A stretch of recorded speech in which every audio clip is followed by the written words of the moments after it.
नमस्कार विद्यार्थी मित्रों, ऑक्सफोर्ड स्कूल ऑफ साइंस ना कॉमर्स डिपार्टमेंट में आप सर्वનું हार्दिक स्वागत करूँ છું। આપણે ધોરણ 12 વિષય એસપીસીસી એમાં ચેપ્ટર નંબર 2 વિશે જોઈ રહ્યા હતા। ચેપ્ટર નંબર 2 છે શેરની ફેરબદલી અને શેરનું કાયદાકીય હસ્તાંતરણ।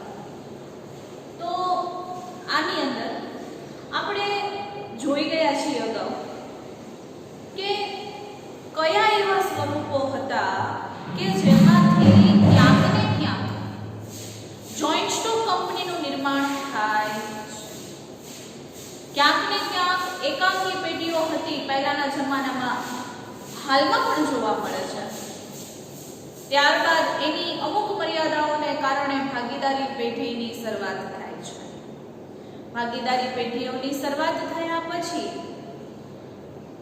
એની પણ કેટલીક મર્યાદાઓ નડી, જેમાંથી જોઈન્ટ સ્ટોક કંપની જે છે એની શરૂઆત કરવામાં આવી। એની પહેલી મર્યાદા તો એ હતી કે એની ફેરબદલી જે છે અથવા તો માલિકી હક છે એ આપણને યોગ્ય રીતે પ્રાપ્ત થઈ શકતો ન હતો। હવે જો વાત કરવામાં આવે તો શેરની ફેરબદલી અને કાયદાકીય હસ્તાંતરણમાં જોઈન્ટ સ્ટોક કંપનીની વાત કરવામાં આવે તો ક્યાંક ને ક્યાંક જોઈન્ટ સ્ટોક કંપનીનું સ્વરૂપ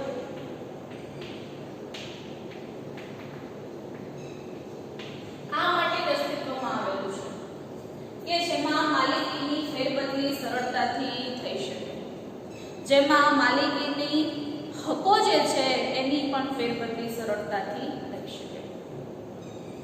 આપણે જોઈ ગયા કે શેરના પ્રકારો કેટલા છે। શેર એટલે કે કંપનીની મૂડીને નાના નાના ભાગમાં જે વહેંચવામાં આવે છે એને આપણે શેર કહીએ છીએ। આ જે શેર છે એના બે પ્રકાર આપણે જોયા। એક તો છે મૂર્ત શેર, બીજું છે અમૂર્ત શેર। મૂર્ત શેર એટલે કે જેને આપણે ફિઝિકલ શેર કહીએ છીએ,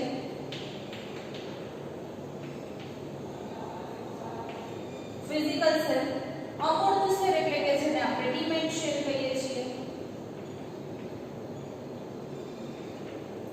હવે વિદ્યાર્થી મિત્રો, આ બધું જોયા પછી આપણે ક્યાંક ને ક્યાંક આ બંને વચ્ચે થોડી કન્ફ્યુઝન એવું થઈ છે કે આ શેર સારા કે આ શેર સારા, પરંતુ એની પોતાની અનુકૂળતા મુજબ શેરના જે પ્રકાર છે એમાં ક્યાંક ને ક્યાંક સુધારો વધારો કરી શકે છે। જો વાત કરવામાં આવે તો મૂર્ત શેર છે જેમાં પ્રમાણપત્ર હોય છે, લાંબા ગાળાના શેર છે, મોટા ભાગે મૂર્ત પ્રકારના શેરની અંદર લેવામાં આવે છે। અને જે જનરલી ઓનલાઈન ટ્રેડિંગ કરતા હોય છે કે ઓનલાઈન શેરનું લેવેચ કરતા હોય છે એ લોકો મોટા ભાગે ડીમેટ શેરનો ઉપયોગ કરતા હોય છે। આપણે જોયું કે મૂર્ત શેર જે છે એ ક્યાંક ને ક્યાંક એવું દર્શાવે છે કે મૂર્ત શેર છે એ એના પ્રમાણપત્રો જે છે એનાથી મૂલવવામાં આવે છે। આ પ્રમાણપત્રો જે છે એ ક્યાંક ને ક્યાંક ભવિષ્યમાં નાશ થવાનો, ચોરી થવાનો, ફાટી જવાનો કે પૂરમાં નાશ પામવાની આપણને ક્યાંક ને ક્યાંક એના પ્રશ્નો સતાવતા હોય છે, એને સંગ્રહ કરવાના પ્રશ્નો છે સતાવતા હોય છે। પરંતુ જો વાત કરવામાં આવે અમૂર્ત શેરની, ડીમેટ શેરની, તો એવો કોઈ પ્રશ્ન છે ઉદ્ભવતો નથી, કારણ કે ડીમેટ એકાઉન્ટની અંદર આવેલા હોવાથી એ શેરમાં એવા પ્રશ્નો જોવા મળતા નથી। ડીમેટ ખાતાની અંદર આખી આપણે એની પ્રક્રિયા જોઈ। પહેલા તો આપણે મૂર્ત શેર શું છે એના વિશે જોયું। મૂર્ત શેર છે એના પ્રકારોમાં કઈ રીતે ફેરફાર જોવા મળે છે એની આપણે વાતચીતો કરી। મૂર્ત શેર જે છે એને ફેરબદલી કઈ રીતે થાય છે કે પહેલા પ્રમાણપત્ર છે એને જમા કરાવવું પડે છે, પહેલા ફેરબદલીનું ફોર્મ ભરવું પડે, સાથે પ્રમાણપત્ર જમા કરાવવું પડે છે। પ્રમાણપત્રો જમા કરાવ્યા પછી ક્યાંક ને ક્યાંક જે સાક્ષીઓ છે એની સિગ્નેચર જોઈએ છે, સાક્ષીઓના ધંધા, વ્યવસાય, નામ, સરનામા બધું લેવું પડે છે, પ્રમાણપત્રો છે મોકલવા પડે છે। શેર પ્રમાણપત્ર, શેર પ્રમાણપત્રોના ક્રમાંકો, શેરની કેટલી સંખ્યા છે, શેરની કેટલી કિંમત છે, આ બધા વિશેની માહિતીઓ આપવી પડે છે।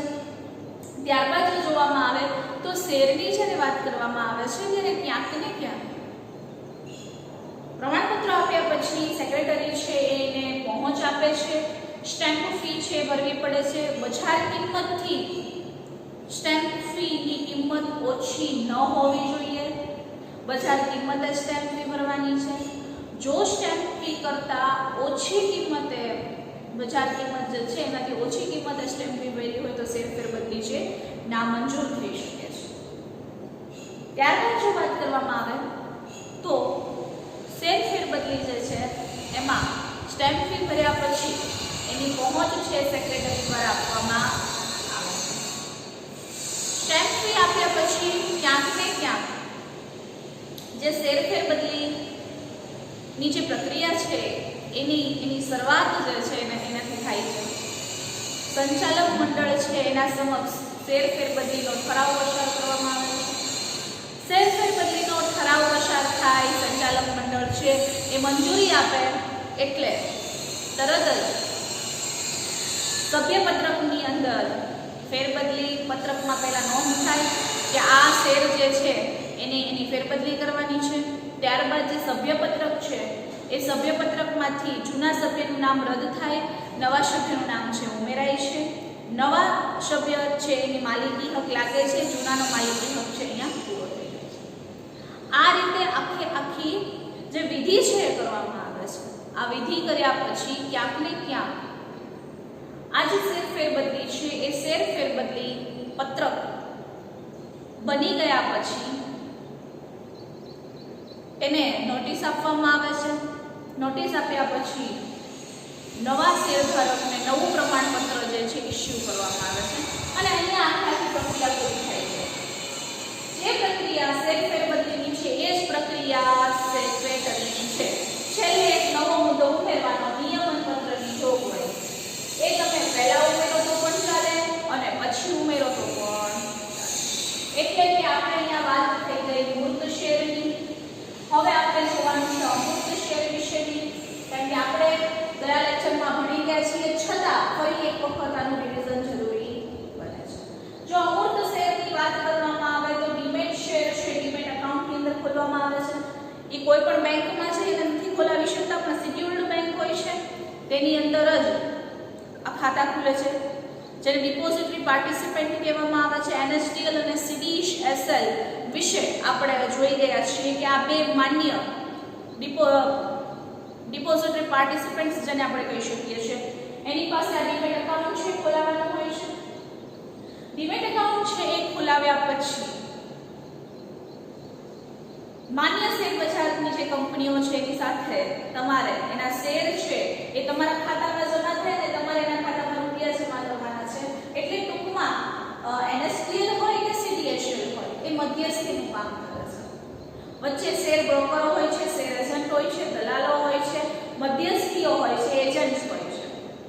આ બધાનો સમાવેશ ક્યાંક ને ક્યાંક કરવામાં આવે છે. જો વાત કરવામાં આવે તો આ મૂર્ત શેર અથવા અમૂર્ત શેરની વાત કરવામાં આવે તો ક્યાંક ને ક્યાંક આ બધી વસ્તુઓ એવી છે કે જે પોતાની આગવી ઇમેજ ધરાવે છે. કારણ કે અત્યાર સુધી તો પ્રમાણપત્રની વાત કરી, પણ અમૂર્ત શેરની જ્યારે વાત કરવામાં આવે ત્યારે બેંકની અંદર આખો વ્યવહાર છે ઓનલાઈન કોમ્પ્યુટર દ્વારા કરવામાં આવે છે. હવે કંપની દ્વારા એનએસડીએલ કે સીડીએસએલ આ છે શેરધારક, આ છે એનએસડીએલ અથવા સીડીએસએલ, બંનેમાંથી કોઈ પણ એક કંપની, અને ત્રીજું આવે છે જે છે કંપની. કંપની વતી આ વ્યક્તિ છે આને શેર આપે છે અને આ શેર લઈને એનએસડીએલ રૂપિયા આપે છે જે કંપનીને આપે છે. પોતાનું જે કમિશન છે અહીંયા લઈ લે છે. ટૂંકમાં આપણે એવું કહી શકીએ કે શેરધારક અને કંપની વચ્ચેની જોડતી કડી એટલે એનએસડીએલ અને સીડીએસએલ થઈ શકે. સમજાય છે? ફરી એક વખત શેરધારક છે અથવા આપણે છીએ, આ આપણે છીએ,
જેને ફરજિયાત કાયદાકીય હસ્તાંતરણ કહેવામાં આવે છે.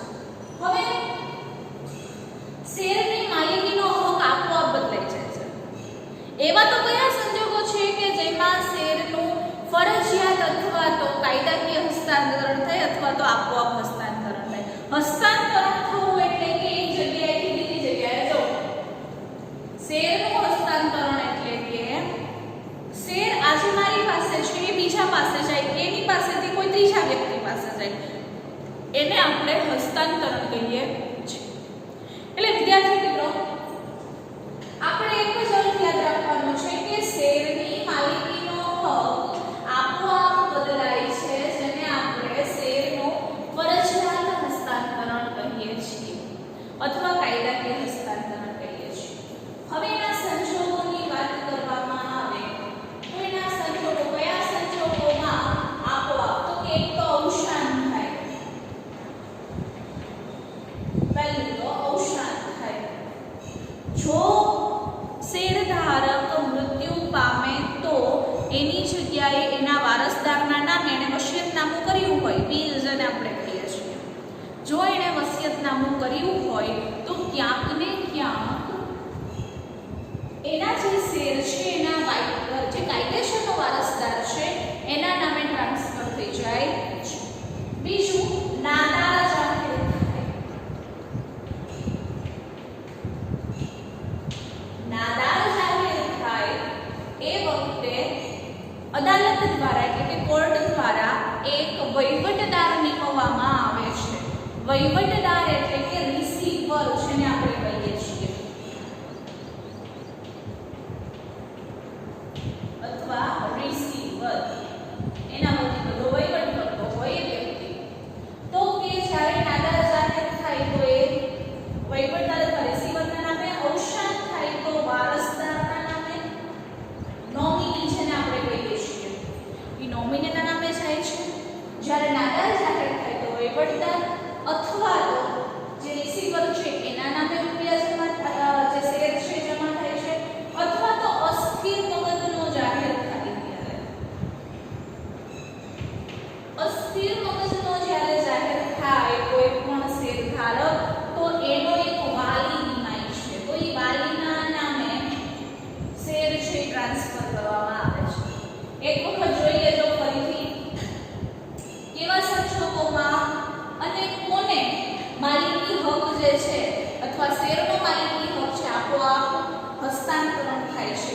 તો એ હસ્તાંતરણમાં અવસાન થાય તો વારસદારને, એણે જે વારસદાર નિમેલો હોય એ વારસદારને શેરનો હક પ્રાપ્ત થાય છે. એને વસિયતનામું બનાવ્યું હોય તો, અથવા તો જ્યારે એને શેર ખરીદ્યા હોય ત્યારે એમાં પણ એને પોતાના વારસદાર નિમેલા હોય તો એ વારસદારને શેરનું માલિકીનું ટ્રાન્સફરેશન કરવામાં આવે છે.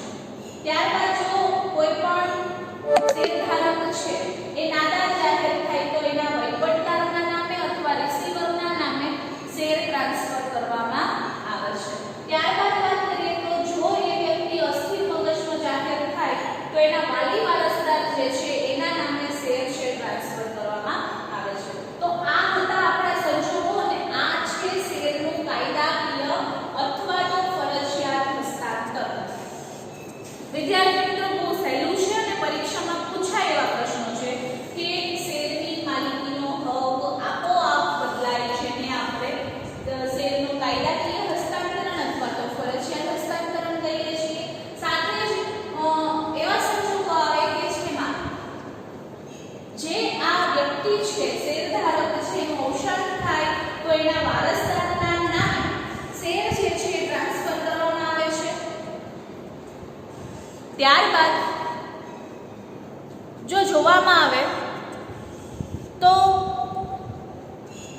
શેરધારક છે એ અસ્થિર જાહેર થાય તો અસ્થિર મગજનો જાહેર થાય તો એના વાલીના નામે આ શેરનું કાયદાકીય હસ્તાંતરણ કરવામાં આવે છે. ત્યારબાદ જો આપણે જોઈએ તો નાદાર જાહેર થાય તો વહીવટદાર અથવા રિસીવર છે એના નામે પોતાનો વહીવટ જે છે કરી શકે છે.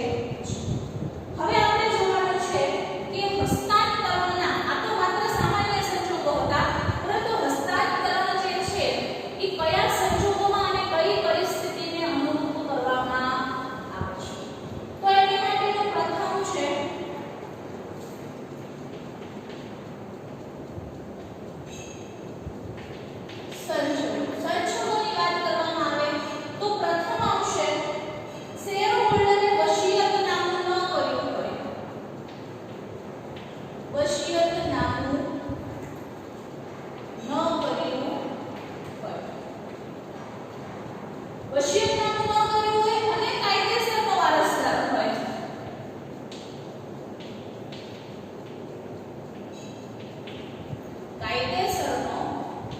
વારસદાર હોય.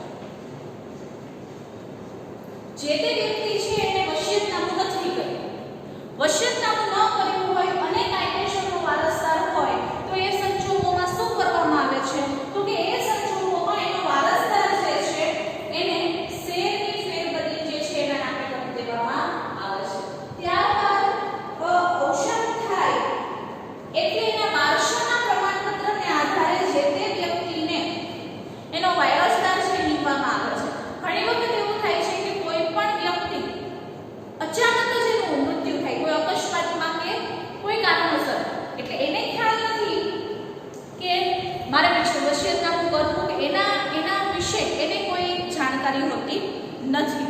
તો જ્યારે અકસ્માતની અથવા તો કોઈ પણ એવી વસ્તુ થઈ હોય કે જે આકસ્મિક અવસાન થાય અને એ દરમિયાન વસિયતનામું ન કરેલું હોય તો એનો કાયદેસરના વારસદારના નામે શેરની ફેરબદલી કરવામાં આવે છે. કાયદેસરનો વારસદાર એટલે કે એના પત્નીના નામે, એના પુત્રના નામે, એના પુત્રીના નામે આ શેર જે છે ટ્રાન્સફર કરવામાં આવે છે.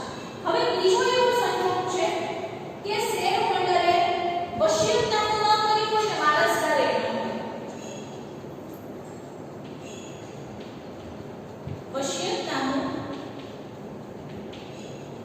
ન કર્યું હોય, વારસદાર ન હોય.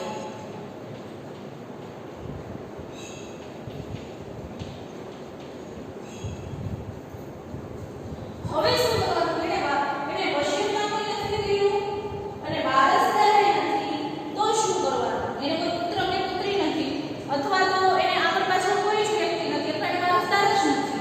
તો એ સંજોગોમાં શું કરવાનું? તો કે અદાલત જે છે એક રિસીવરની નિમણૂક કરે છે, એટલે કે જેને આપણે વહીવટદાર કહીએ, એ વહીવટદારની નિમણૂક કરવામાં આવે છે અને પછી એના નામે વ્યક્તિ જે છે એના શેરની લેવેચનો વહીવટ કરે છે અથવા તેની પ્રક્રિયાને સંભાળે છે. પહેલું આપણે એ જોયું કે વસિયતનામું ન કર્યું હોય અને કાયદેસરનો વારસદાર હોય તો એના વારસદારના નામે જે છે શેર ટ્રાન્સફર કરવામાં આવે છે. ઘણી વખત એવું થાય છે કે વસિયતનામું ન કર્યું હોય અને વારસદારી ન હોય તો એના રિસીવર જે છે એટલે વહીવટદારના નામે કરવામાં આવે છે. ત્યારબાદ આપણે જોઈએ તો ત્રીજું, શેર ધારક નાદાર જાહેર થાય ત્યારે.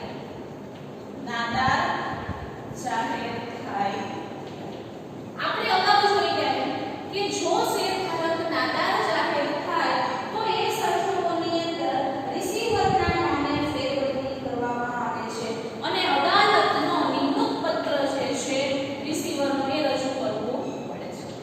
અહીંયા પણ રિસીવરના નામે જે રૂપિયા જે છે એ અથવા શેર જે છે ટ્રાન્સફર કરવામાં આવે છે એના દ્વારા શેરની લેવેચ કરી શકે. ત્યારબાદ ચોથું છે કે જો અસ્થિર મગજનો જાહેર થાય તો.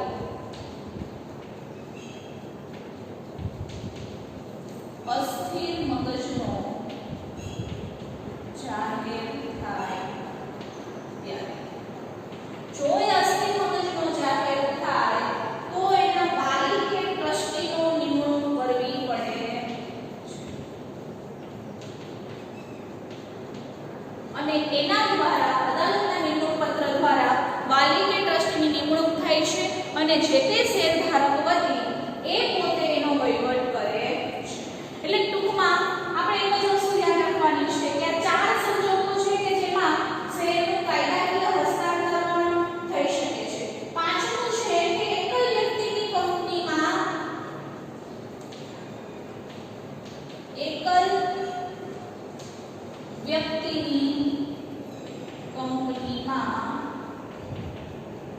જે તે વ્યક્તિનું મૃત્યુ થવું. એ એકલ વ્યક્તિની કંપની છે અને એમાં જો કોઈ પણ વ્યક્તિ જે છે એનું મૃત્યુ થાય તો જે વ્યક્તિ તેને વારસદાર બનાવ્યો છે એને ઓળખ કરી અને કંપની મૃત્યુ પામનારના શેર વારસદારને હસ્તાંતરણ કરે છે. એકલ વ્યક્તિ એટલે જે એકલ વ્યક્તિની કંપની છે જેની અંદર ભાગીદારો નથી અથવા જોઈન્ટ અથવા સંયુક્ત ખાતા નથી, હવે એ વ્યક્તિ જો મૃત્યુ પામે અથવા તો એ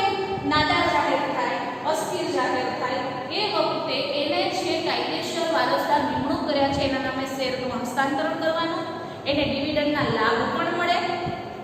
ઘણી વખત એને ઉપભોગ કરવાની જે વસ્તુઓ આપેલી છે એને ઉપભોગ ન કરી શકે, અથવા એને જેટલા હક કંપનીમાં મળતા હતા એ જે વારસદાર વ્યક્તિ છે ન કરી શકે, પરંતુ આની ઉપર એને એના શેરને લેવેચ કરવાનો અને એનો વહીવટ કરવાનો સંપૂર્ણ અધિકાર મળે છે. તો વિદ્યાર્થી મિત્રો આ પાંચ વસ્તુ જે છે તમારે નોટબુકમાં નોંધવાની છે કે આ સંજોગો છે એ વારે પૂછાતા હોય છે. જેની અંદર પ્રથમ છે વસિયતનામું ન કર્યું હોય તો, બીજું છે વસિયતનામું પહેલામાં ન કર્યું હોય ને કાયદેસરનો વારસદાર હોય તો, બીજું છે વસિયતનામું ન કર્યું હોય ને વારસદાર ન હોય તો શું કરવાનું છે? રિસીવરની નિમણૂક કરવાની છે. ત્યારબાદ ત્રીજું, વ્યક્તિ નાદાર જાહેર થાય ત્યારે પણ અદાલત દ્વારા રિસીવરની નિમણૂક કરવામાં આવે છે અને આ નિમણૂક પત્રના આધારે રિસીવરની નિમણૂક થાય અથવા વહીવટદારની નિમણૂક થાય છે.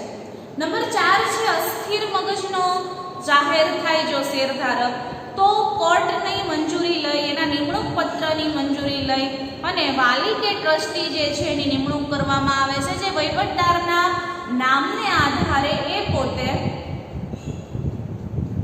કાયદાકીય રીતે શેરનું હસ્તાંતરણ કરી શકે છે. પાંચમું છે એકલ વ્યક્તિની કંપનીની અંદર.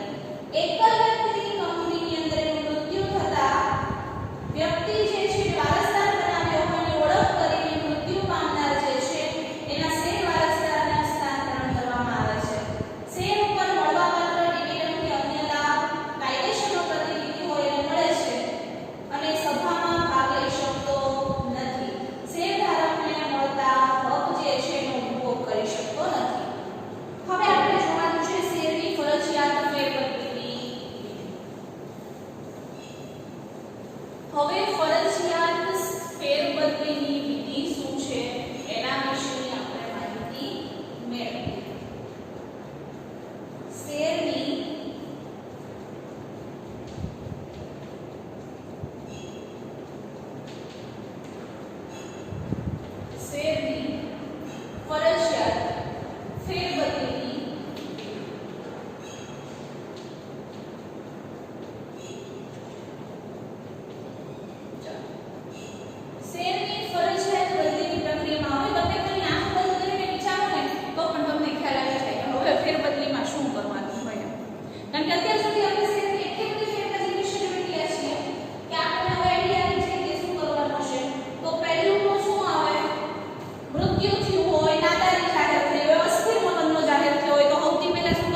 અસ્થિર મગજનો થાય તો એ અંગેની જાણ.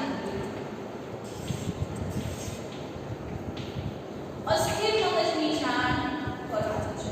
અસ્થિર મગજના જાણ કેવી રીતે કરવામાં આવશે તો કે શેરધારક અસ્થિર મગજનો જાહેર થાય ત્યારે વાલી કે ટ્રસ્ટી એની જાણ જે છે લેખિતમાં અથવા તો પ્રમાણપત્રો સહિત એને જાણ કરશે. એટલે પહેલી તો ફરજિયાત ફેરબદલીની વિધિમાં જો તમે જુઓ તો કંપનીને જાણ કરવી એનો મુખ્ય પહેલું પ્રક્રિયા છે, જેમાં અવસાન અંગેની જાણ વારસદાર કે સંયુક્ત શેરધારક કરશે. નાદારી અંગેની જાહેરાત છે એ રિસીવર કરશે અથવા અસ્થિર મગજનો જાહેર થાય તો વાલી કે ટ્રસ્ટી એની જાણ કરવી પડે છે.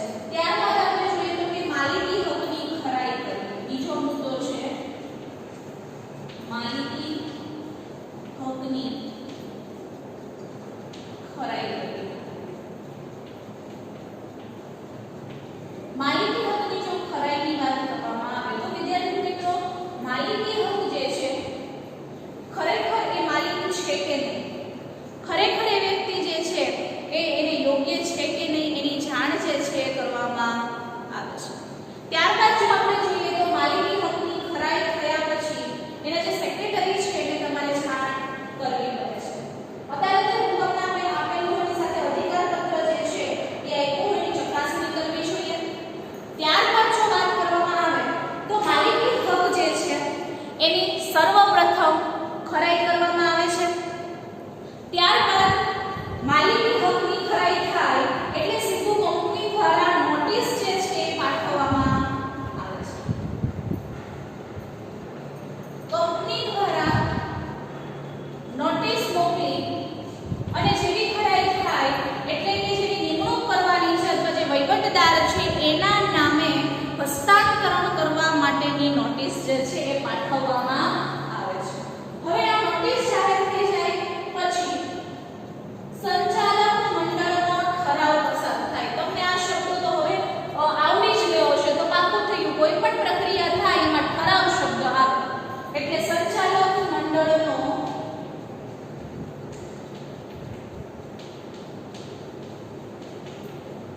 ઠરાવ પસાર થાય છે.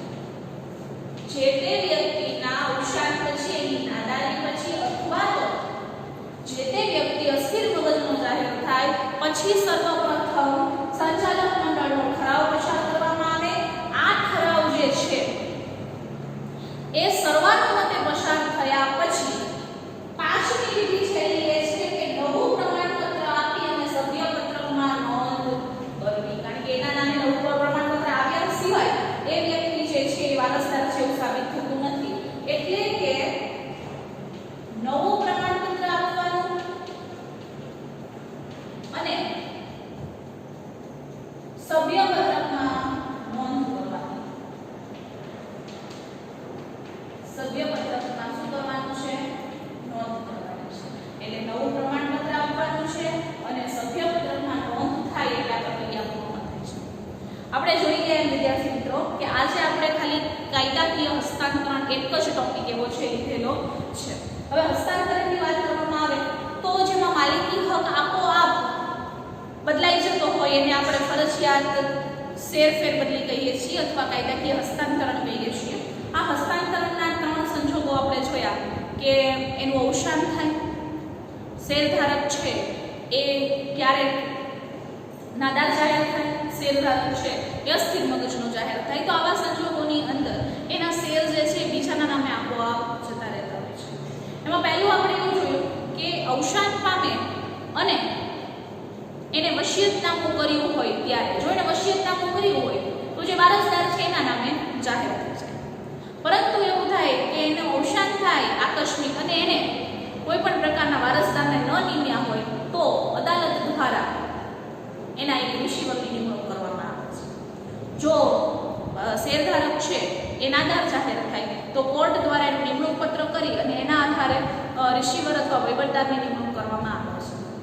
અને જો એ અસ્થિર મગજનો જાહેર થાય તો એમાં વાલી કે ટ્રસ્ટીની નિમણૂક કરવામાં આવે છે. એના આધારે શેરની લેવેચ કરી શકે છે. પણ જો એકલ કંપની હોય ને એમાં વ્યક્તિ મૃત્યુ પામે તો ડિવિડન્ડનો લાભ એના વારસદારને મળે છે, પણ એ કંપનીની સભામાં ભાગ લઈ શકતો નથી અથવા તો એની સેવાઓનો ઉપભોગ કરી શકતો નથી. ખાલી શેરની લેવેચ કરી શકે અથવા એની દેખરેખ રાખી શકે, એની ઉપર એને ડિવિડન્ડ મળે, એનાથી વિશેષ કોઈ હક મળતો. હવે એની પ્રક્રિયા શું છે તો એના વિશે આપણે વાત કરીએ તો શેરની ફરજિયાત ફેરબદલીમાં પહેલી પ્રક્રિયા કંપનીને જાણ કરવાની.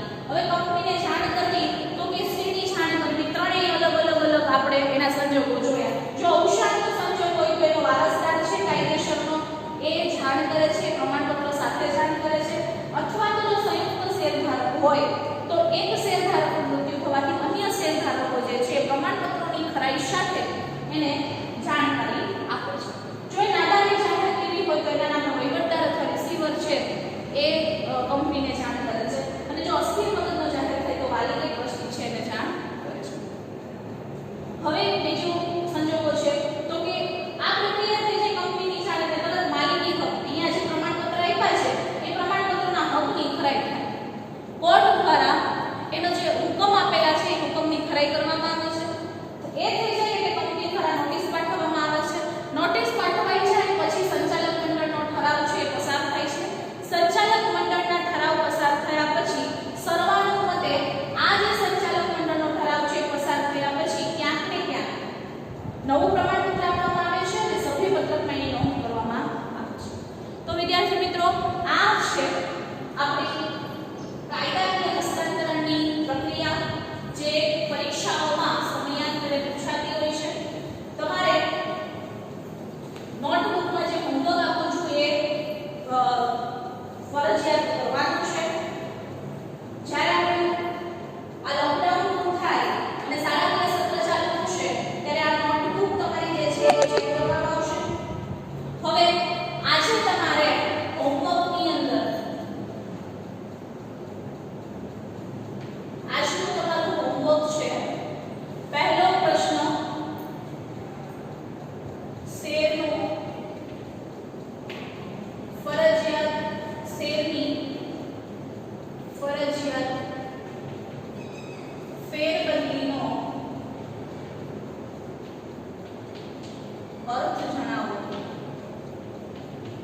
અર્થ જણાવી સંજોગ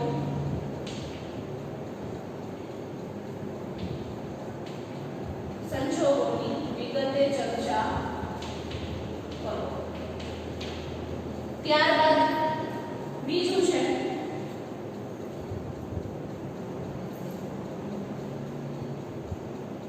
શેરની ફરજિયાત ફેરબદલી અંગેની વિધિ જણાવો. આ બંને પ્રશ્ન જે છે બે પ્રશ્ન આપ્યા છે, બે પ્રશ્ન લખવાના છે તમારી નોટબુકમાં. પહેલો પ્રશ્ન છે શેરની ફરજિયાત ફેરબદલીનો અર્થ જણાવી સંજોગોની વિગતે ચર્ચા કરો. બીજું છે શેરની ફરજિયાત ફેરબદલી અંગેની વિધિ જણાવો. આના પછીના લેક્ચરની અંદર આપણે એક તફાવત જે છે જોવાનો છે કે શેરની ફેરબદલી અને કાયદાકીય હસ્તાંતરણ આ બંને વચ્ચે નો શું તફાવત છે. ફરજિયાત ફેરબદલીને આપણે